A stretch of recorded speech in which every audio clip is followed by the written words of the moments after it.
Apa hukum membaca Yasin dan tahlil di makom itu bid'ah? Yasin Quran nggak?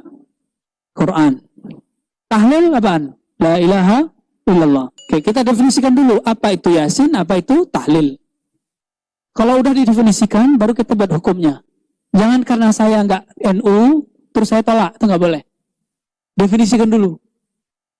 Baca Yasin di kuburan itu, dalilnya apa? Ternyata dalilnya ketemu di Sunan Abu Daud, dan hadisnya menurut saya dhaif. Menurut saya. Tapi Imam Abu Daud nggak bilang dhaif. Bapak ikut saya buat Imam Abu Daud. Apa hadisnya? Iqra'u Yasin ala mautakum. Bacakan Yasin untuk orang yang mauta. Mauta itu orang yang akan mati, kita ini. Orang yang sakarat dan orang yang telah mati. 3. Itu penjelasan Imam ahli hadis ahli fikih Ibnu Rifa'ah. Bukan Ustadz Google ya.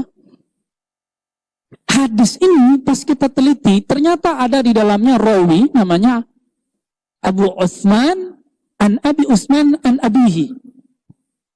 Dari Abu Utsman, dari ayahnya. Siapa Abu Utsman, siapa ayahnya nggak kita nggak kenal. Disebut dalam riwayat ahli hadis, sanadnya majhul. Majhul itu nggak dikenal. Hadis yang sanadnya majhul, hadisnya dhaif. Tapi kok Imam Abu Dawud bilang, wa ma sakatu anhu fa huwa salih. Yang aku nggak komentar hadisnya saleh. Hadisnya boleh diamalin. Berarti ini nggak masuk hukum halal haram. Bagi dia ini bab targhib, motivasi beramal. Nah, pertanyaan saya, orang yang membid'ahkan yasinan punya definisi baca yasinan itu bab hukum halal haram, padahal bukan. Ini bab apa?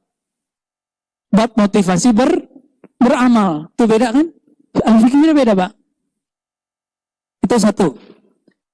Imam Ibnu Hibban menukil hadis yang sama, begitu juga Al-Hakim dalam kitab mereka yang mereka sebut kitab sahih.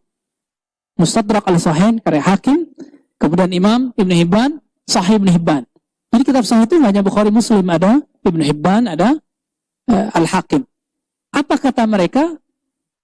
Ini hadis, ya, ini dianggap sahih. Kenapa dimasukkan ke Sahih Ibnu Hibban? Maka ulama kita kalau tulis Sahahahu Ibnu Hibban, disahihkan oleh Imam Ibnu Hibban.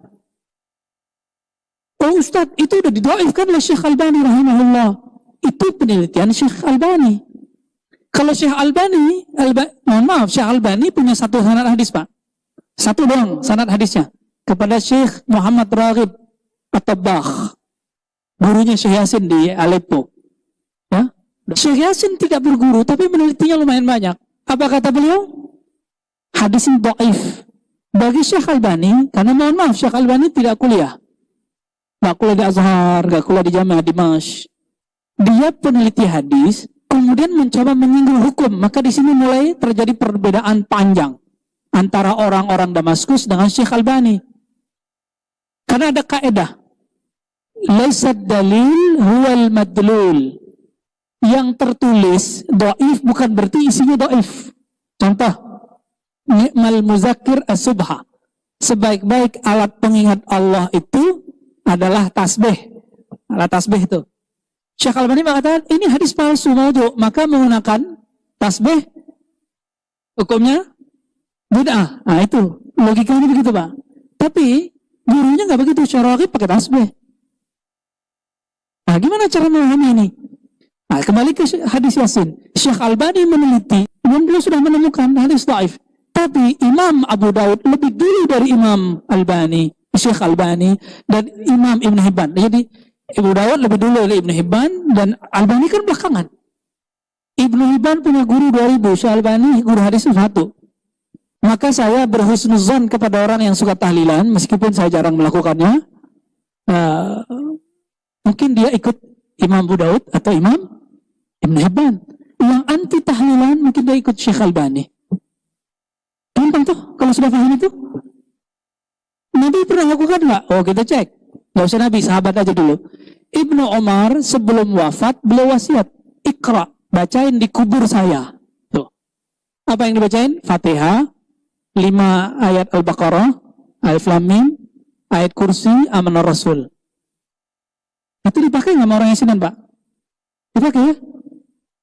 Saya mikir, oh ternyata dulu aku anti yang beginian, ternyata ada dalilnya. Amal sahabat namanya.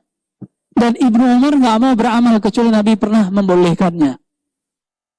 Berarti baca ayat, baca mau Yasin, mau Al-Baqarah, mau Al-Fatihah, mau Amanah Rasul bukanlah bid'ah. Kenapa? Ada dalilnya. Siapa yang menyebutkan? Imam Salafi Ibnu Qayyim. Ya, Imam Ibnu Qayyim, Imam Salafi, gelarnya Syekhul Islam. Ente Syekhul Islam. Terus gimana dong? Ya, tinggal kita pilih toh. Jadi ternyata antara Imam Salafi dengan Ustadz Salafinya beda. Apalagi jemaah Salafi, Pak. Beda. Ulama Azhar, mata-matan Azhar udah beda. LC itu kan tematan Azhar tuh. Itu sudah beda sama Syekhul Azhar, Masya Azhar. Ya bisa beda, ya biasa lah gitu. Kita nggak siap beda. Kita kan nggak siap beda, terus kita kemudian menganggap orang beda sama kita beda faham. Wah, ente ahlul nar, ente ahli jannah, ente ahlul bid'ah, ente ahli sunnah. Gak bisa begitu. Beda itu sunnatullah. Maka salah satu guru kita dari Jeddah, Syekh Khalid Al-Hamudi, ketika buat multaqa ulama, membuka kajiannya dengan kalimat apa? Al-ikhtilaf sunnah. Berbeda pendapat itu sunnah. Wal iftiraq, tapi berpecah belah hatinya itu baru bid'ah. Saya beda sama antum nih. Beda pemikiran. Tapi tidak membuat saya benci. Itu sunnah, Pak. Seperti tadi, imam sahabat beda. Lalu mereka ngobrol dan selesai itu. Ini karena sekarang orang bisa komen apa saja, maha benar netizen dengan segala ucapannya. Nah, jadi jangan berkecil hati, Pak. Nah, pengurus jangan kemudian merasa khawatir kalau ada ustadznya dihujat-hujat, santai aja. Ya. Orang semakin dihujat, semakin Allah angkat. Tenang aja. Cukup, Pak ya? Mau di makom, mau di rumah, mau dimanapun boleh. Ya, karena dalilnya